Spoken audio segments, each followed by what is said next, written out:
ChatGPT bilan gaplashganda ruhiy holatini aytib bergan. Men bunaqa bo'lyapman desa, endi u javob bergan o'zi bilganicha. Oxiri aytganki, ota-onam jonimga tegib ketdi, nima qilishni bilmayman desa, uydan qochgan degan. Uydan qochib ketgan degan. Endi qaysi tomonga qarab ketishni bilmayman.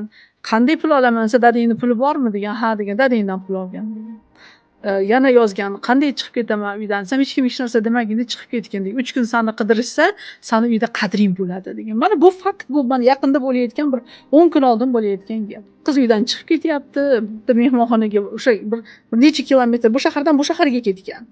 Borib mehmonxonaga kirgan, menga joy beringlar degan, o'sha yerda ichki ishlar chaqirishgan. Bu o'smir qiz qayerdan kelib qoldi bu deb turib Milliy gvardiyani chaqirgan. Yaxshi o'sha mehmonxona xodimi bilib qolgan. Vaholanki u ChatGPT bilan gaplashib bu noto'g'ri xatti-harakat ham qilishi mumkin edi. Voqea juda ham chuqur holatgacha borishi mumkin edi. Men hozir bitta misol sifatida aytyapman. Bunaqa misollarimizni hozir biz ota-onasi bilib qolgani.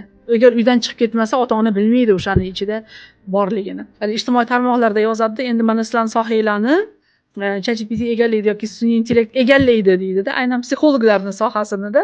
Men aytamanki, egallay olmaydi.